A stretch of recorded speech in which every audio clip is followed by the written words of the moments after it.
इस वक्त भी तहरीक इंसाफ को दावत दी जाती है, तो क्या वो आप कबूल करेंगे, हुकूमत के साथ बैठने के लिए तैयार होंगे?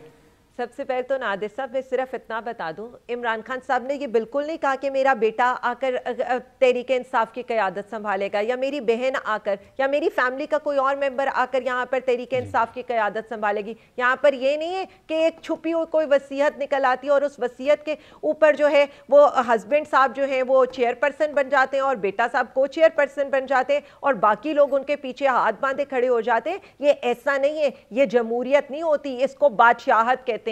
और दूसरी चीज जो आप ये बात कर रहे हैं, हमारी पार्टी के अंदर बात सुनी भी जाती है, बात की भी जाती है, और पहली पार्टी है जिसके अंदर इलेक्शन करवाए गए और चेयरमैन इमरान खान साहब इलेक्ट होकर आए। और दूसरी सबसे बड़ी चीज ये बात ये नहीं है, बात मुकाबला होता है दलेरी से, हिम्मत से, हौसले से। ये नहीं होता कि लीडर ये कहे तो अब इस्तीफे हुए ना, अपने वर्कर का इस्तीफा दिलवाएं। हमने तो ऑलरेडी कहा हुआ है कि वहां पर रिगिंग हुई है, कराची से जिससे हारा था दोबारा लड़ते हैं वहां पे, मैं अपने वर्कर से इस्तीफा दिलवाता हूं। उस सीट के ऊपर रिगिंग हुई है और उस सीट के ऊपर इलेक्शन कमिशन हमारी बात नहीं सुना। चेयरमैन दोबारा लड़ेगा, मैं इस्तीफा दिलवाता हूं। देखिए जी, हमारा तो हर सीट से लड़ना है, 100 इस्तीफे 101 हो जाएंगे, 101 के ऊपर लड़ेंगे। हमारा दिमागी तवाज़ुन इतना खराब है कि हम 100 सीटों पे एक बंदे को लड़ेंगे। आप में जुर्रत और हिम्मत नहीं है इमरान खान का मुकाबला करने की।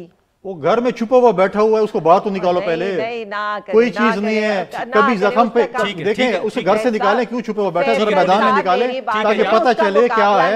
एक झूठा सा पलस्तर आप बेच रहे हैं बार बार, जख्म पे पलस्तर नहीं होते, वो हेडी फ्रैक्चर होती है, पलस्तर बांधे जाते हैं। बिल्कुल गलत है ना, इस पे कभी डाउट कीजिएगा।